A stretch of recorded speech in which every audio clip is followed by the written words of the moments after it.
What's up YouTube? Capital G here. Got a couple of really awesome duels for you guys to check out. First duel is going to be Rockets taking on Dark Magician. And this is a pretty pure form of Rockets. But at the same time, he's going to summon some spicy cards from the extra deck that you definitely don't usually see Rockets summon. He's not going for the traditional combos that you see a lot of the meta players go for. Anyways, he's facing off against Dark Magician. And man, it's a good thing this dude's going second, because this hand would be trash going first. Obviously, Dark Ruler No More, Lightning Storm, incredibly solid cards if you are going second, but going first, they don't really do anything. And even if he did pitch them to Magician Souls to draw new cards, he would probably get ashed, and then I think he would just lose the duel. Maybe he'd go on to Linkuriboh, but Linkuriboh pass doesn't sound very, it's not very intimidating. Anyways, I believe that Rockets are up first, and his opponent doesn't have any way to stop him, so he's just going to have to sit back, relax, and watch this boy combo. Now, interesting enough, he already says, Cap, I'm deviating from the standard Rocket plays. I'm going to summon Proxy Fusion Magician, and that's really nice because you know that he's probably going to fusion summon during this turn unless he just wants to link points. Anyways, he's going for some Guard Dragon plays. Those, of course, will lead him to Red Eyes, which is not errated in the TCG, so we can still do all types of shenanigans. I think it's interesting. He hasn't used Tracer yet, and he's not going to actually use Tracer to destroy Boot Sector Launch, which is almost always what you see people do. You get Boot Sector Launch for free anyways, so why not just pop it with Tracer after you've used up? Basically, it's you've used up whatever the card can provide for you. But anyways, he's going to continue on.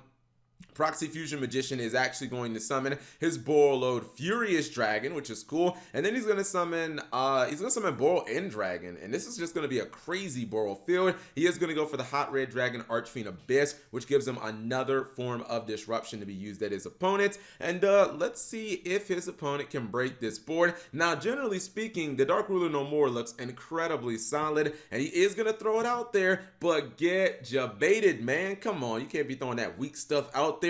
Crossout Designator, guys. Whenever we get this in the TCG, it is going to be so impactful. Your opponent thinks that they have the ultimate answer. Nope, you just activate Crossout Designator. You say, guess what? I'm playing Dark Ruler No More as well. Then you can just, you can essentially negate their card by banishing your Dark Ruler No More from your deck. Now, his Lightning Storm was negated, but its activation was not negated. This means he can't use the second copy in his hand, and now he's kind of free-falling. He's going to summon Magician Souls. He goes for a very strong play here. He goes for the Verde Anaconda, and I thought, oh, okay, this is clearly how he's going to get out of this situation. He's going to send Super Polymerization to the graveyard. I mean, every monster on this dude's field is Dark Attribute, so they're all susceptible to Super Poly as long as he plays Starving Venom Dragon, but no way, Jose. His opponent has Boral End Dragon, which of course does not allow your opponent to respond to that effect. He's gonna Monster Reborn one of his Rockets, negate that guy, and he knows that it's pretty much donezo at that point. He could have said Eternal Soul,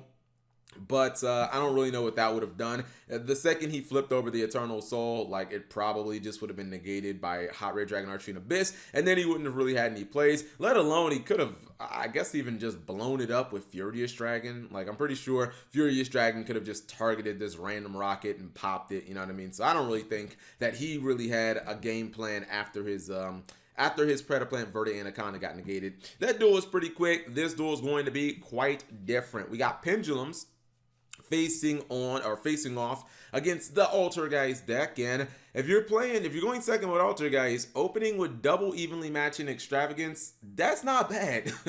Your opponent's probably going to get effing wrecked. He is going to make Naruto, aka Naruto, and he's also going to make F.A. Don Dragster. This is only 2 negates, and his opponent has 3 power cards. Let's see how this plays out. He's going to open with Extravagance, and I'm not going to lie, I would have negated that. I am not about giving people +1s in Yu-Gi-Oh! Not if I can stop it. That's not how I get down. Goes into battle phase, telegraphing the evenly match. That will be negated.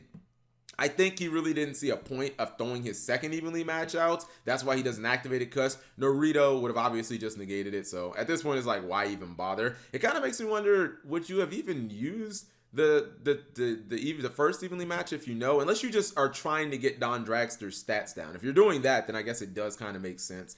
Anyways, he's going battle phase. He's going to activate Crackdown number 1. Crackdown number 2 will be negated, and interesting enough, he can just actually run the purple poison into the Naruto and then kind of get the Naruto back by popping the Crackdown. So that's exactly what he's going to do. He says, I'll gladly give up my monster that I can pendulum summon next turn. He is going to use the evenly match, but that eats up one of Naruto's Exceed material, so that didn't really do that much. Looks like Altergeist is actually kind of backpedaling. I looked at the game state and I was like, I think you might have lost. After opening double evenly extravagance, I think you're still going to lose the game, but not quite. He's not out of this quite yet. His opponent is going to make a critical mistake. He's going to summon his copy of Marionetter, which gets manifestation. I'm like, okay, I don't really think that changes anything. He is going to activate Pendulum Call Search 2. Not a pendulum summon yet. Actually, he's going to get Solemn Judgment.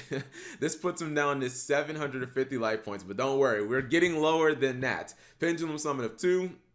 Summon one more monster, just goes in the battle phase, down to 50 life points. Now he activates the copy of Manifestation. I have no idea why he does not negate this with Naruto. I'm thinking that maybe he thought the Marionetter coming back was just not a threat. He's like, what is this Mary gonna do to me? I can just run it over anyways and attack for game. Don Dragster is gonna negate it. Oh wait, I'm sorry, he did negate it. This was the card he didn't negate, my bad. He activates spoofing. He doesn't negate the spoofing, that's the most bizarre thing to me. This allows him to get Multi-Faker, then of course summon the Multi-Faker, which gives him not only a body on field, but it also allows him to get Sequidius, which is a bounce and technically a body to absorb an attack. So he actually is not dead yet, and he actually loses the Naruto as well. He's going to go ahead and use personal spoofing. I think he's out of spell and trap negation now. Yeah, even though he has the Don Dragster, I don't think he can actually negate any more cards. And now this guy can just constantly use Marionetter over and over again with personal spoofing. He can get the traps in. You don't want Altergeist to like start getting loaded up because now they take control over the game state. By the way, 25 life points, guys. If he can just, this is why you have to play Sparks. Do people not understand Sparks is OP? If he had Sparks right now, he would 100% win the game. But yeah, these players not even playing Sparks. He's gonna Pendulum Summon. And the thing about Altergeist is life points don't actually matter at this point, especially if you're not playing Solemn Strike. If you're just playing regular Solemn Judgment, which you can always activate, life points do not matter because all you have to do, especially if your opponent is going into their extra deck, just constantly use Sequidius, just bounce their monsters over and over again. As long as you're able to juggle Marionetter, you're always going to be recovering basically like your trap cards. And you can just keep spinning the trap cards back to your deck with personal spoofing. Then you can search things like Konkori to make sure your monsters can't be attacked. Konkori can be used multiple times. I think the maximum amount of times you can use Konkori in one turn is 3 times because you can summon it from hand. Then you can bounce it back to your hand with Sequidius, and that's the second time. And then you can tag it back into your deck with personal spoofing from the field, and you can just block from the field, and you can block another attack as it goes back to your hand. Konkori obviously is not a hard once per turn. When it comes to the block attack effect that summons it kind of like a battle fader basically from your hand, his opponent keeps summoning monsters, but anytime you're going into your extra deck, it is just irrelevant. He's going to get hit with that Infinite Impermanence, which blocks out a Pendulum Scale, constantly using Konkori, and he just ultimately gives up. He knows that he was not going to be able to get through. When Altergeist gets this much control over the game, they can negate spells and traps, they can get a bounce every turn, they get to stop attacks, and he probably, okay, well, I'm sure he would have been able to get to Protocol as well, so I was going to say they have monster effect negation. There's just not much you can do. Basically, you have to find a way. You have to, to break through this, you kind of have to have one of those monsters that's untargetable. That's the only thing I can think of is, yeah, you have to get a really big untargetable monster so that the Sequidius can't bounce it. But then when you have things like Konkori that can stop attacks, it's really difficult. You basically need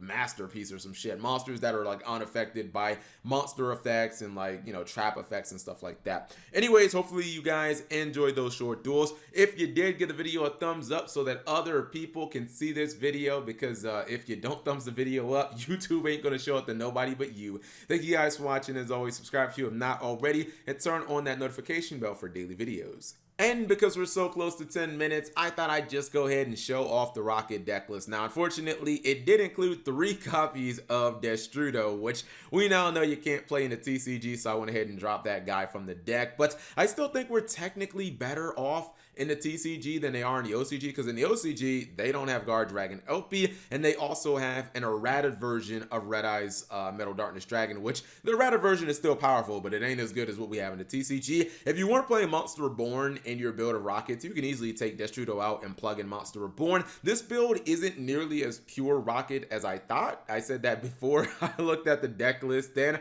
honestly, I think, like, I guess there really isn't a point of just playing pure Rockets. There are so many cards like Absorado Dragon and, you know, Starleaf, so many other good, like, Rockets, or cards that work really good with Rockets and Dragons. I guess it doesn't really make sense not to play these cards. I do like the ratios in this build. You'll notice a lot of 2-ofs, World Legacy, Guard Dragon, Darkroot No More, Lightning Storm, Call by the Grave, Impermanence, Crossout Designator, which we don't have in the TCG. These are all 2-ofs in the deck so that you see them sometimes, but not all the time. And then you have a good balance of going first and going second. These are power cards going second, and then these, you know, the quick plays, these are power cards going first. So I definitely like this ratio. It'll be interesting to see how Rockets fare in this new format. I think we'll definitely do better, if nothing else, than the OCG, because I think the Dragon Link deck and or Rockets is better in the TCG by far than it is in the OCG.